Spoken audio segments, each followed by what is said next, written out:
అందరికీ నమస్కారం అండి. నేడు ఈ సమావేశం వచ్చినటువంటి విలేకరులందరికీ కూడా అనేక ధన్యవాదాలు. నా పేరు Allu Venkateswarlu. Just voice for change అనేటువంటి ఫౌండేషన్ ద్వారా మేము సమాజానికి మంచి విధానాన్ని అందించదలుచుకున్నాం.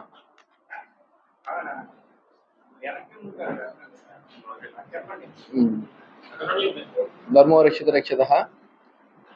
ప్రస్తుతం మనం ఆంధ్రప్రదేశ్లో నడుస్తున్నటువంటి ప్రభుత్వాలన్నిటికీ కూడా మేము విన్నవించుతున్నటువంటి విన్నపం ఏంటంటే, భూమికి సంబంధించినటువంటి జీరో ఖాతాలు, నోషనల్ ఖాతాలు, 22A దేవాదాయ భూముల మీద సరైనటువంటి సమగ్రత ఏర్పాటు చేసి భూ సమస్యను పరిష్కరించవలసిందిగా కోరుచున్నాము. అలాగే సూపర్ 6లో ఇచ్చినటువంటి రేషన్ కార్డు, వృద్ధా పెన్షన్, వికలాంగుల పెన్షన్, తర్వాత నూతన గృహ నిర్మాణానికి రేషన్ కార్డు ఆధారితమైంది కాబట్టి ఆ రేషన్ కార్డుని తొందరగా విడుదల చేయవలసిందిగా కోరుచున్నాము. మూడో విషయం వచ్చేసరికి వైద్య, విద్య, ఇవి రెండు కూడా ప్రతి మనిషికి కూడా దగ్గరగా అందుబాటు చేసేటట్టు ఉచిత విధానాన్ని తీసుకొస్తే బాగుంటుందండి. నిన్నటి రోజున మీరు P4 అడాప్టింగ్ అని పెట్టారు. దానికన్నా కూడా కొంతమంది వ్యక్తుల్ని మనమేదో అడాప్ట్ చేసుకోవటం కాకుండా ప్రతి ఒక్కరికి కూడా సమానత్వంగా విద్యని, వైద్యని అందిస్తే ఆహారం అనేది ఆటోమేటిక్ గా వాళ్ళ శారీరక శక్తిని బట్టి సమకూర్చుకోగలుగుతారు.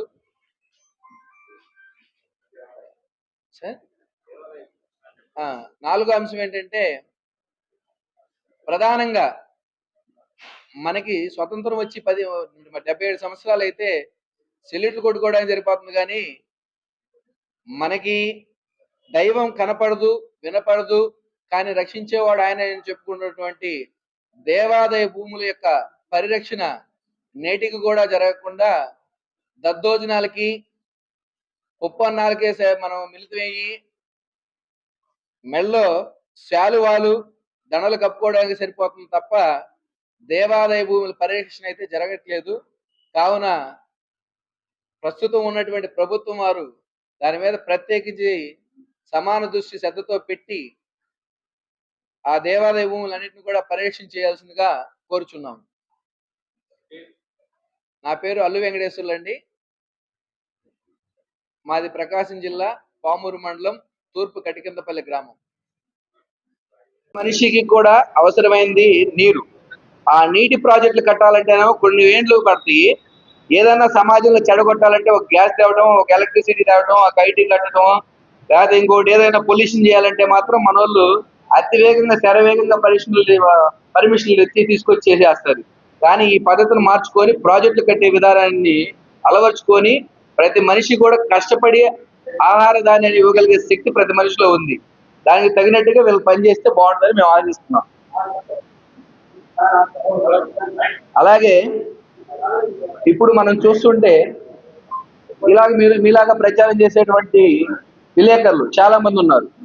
ఇచ్చినటువంటి రేషన్ కార్డు, వృద్ధా పెన్షన్, వికలాంగుల పెన్షన్, తర్వాత నూతన గృహ నిర్మాణానికి రేషన్ కార్డు ఆధారితమైంది కాబట్టి ఆ రేషన్ కార్డుని తొందరగా విడుదల చేయవలసిందిగా కోరుచున్నాము.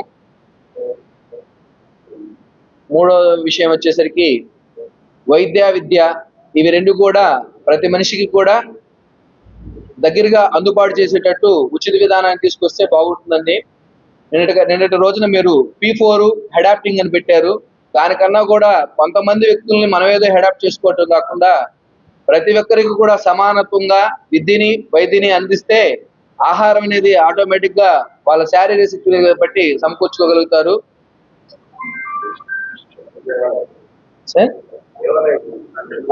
నాలుగో అంశం ఏంటంటే, ప్రధానంగా మనకి స్వతంత్రం వచ్చి 77 సంవత్సరాలు అయితే సెల్యూట్లు కొట్టుకోవడానికి సరిపోతుంది, కానీ మనకి దైవం కనపడదు, వినపడదు, కానీ రక్షించేవాడు ఆయన అని చెప్పుకున్నటువంటి దేవాదాయ భూముల యొక్క పరిరక్షణ నేటికి కూడా జరగకుండా దద్దోజనాలకి, ఉప్పన్నాలకే మనం మిలితమయ్యి మెళ్ళో శాలువాలు, దండలు కప్పుకోవడానికి సరిపోతుంది తప్ప దేవాదాయ భూముల పరిరక్షణ అయితే జరగట్లేదు. కావున ప్రస్తుతం ఉన్నటువంటి ప్రభుత్వం వారు దాని మీద ప్రత్యేకించి సమాన దృష్టి శ్రద్ధతో పెట్టి ఆ దేవాలయ భూములన్నింటినీ కూడా పరిరక్షణ చేయాల్సిందిగా కోరుచున్నాం.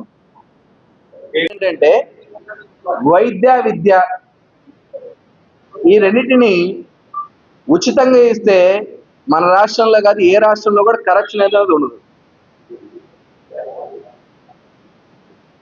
ఇది మొట్టమొదటి పాయింట్.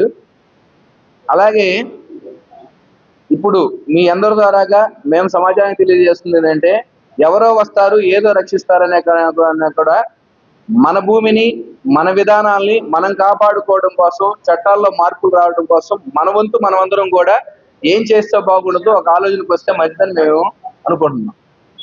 ఇప్పటికైనా మన రాష్ట్రాన్ని పరిపాలిస్తున్న ప్రజాప్రతినిధులందరూ కూడా భూమి సమస్య ఇలాగా మానవ వనరులకు సంబంధించినటువంటి మౌలిక వసతుల గురించి ఆలోచించాల్సిన పరిస్థితి ఎంతైనా ఉంది.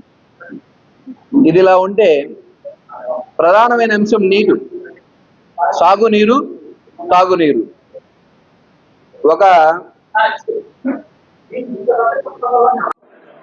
ఇలాగ మీలాగా ప్రచారం చేసేటువంటి విలేకరులు చాలా మంది ఉన్నారు. వాళ్ళకి ఏదో మనం చేస్తున్నామని మొక్కుబిడిగా చేస్తున్నారే తప్ప పర్మనెంట్ శాశ్వతమైన పరిష్కారం అనేది ఇప్పటికి లేదు.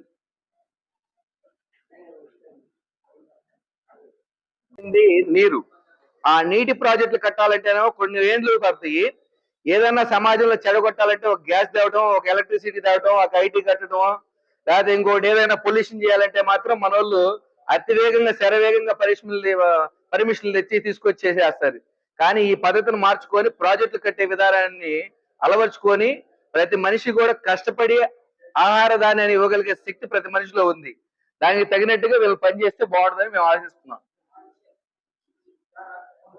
ఇంకొక అంశం ఏంటంటే వైద్య విద్య ఈ రెండింటిని ఉచితంగా ఇస్తే మన రాష్ట్రంలో కాదు ఏ రాష్ట్రంలో కూడా కరప్షన్ అనేది ఉండదు.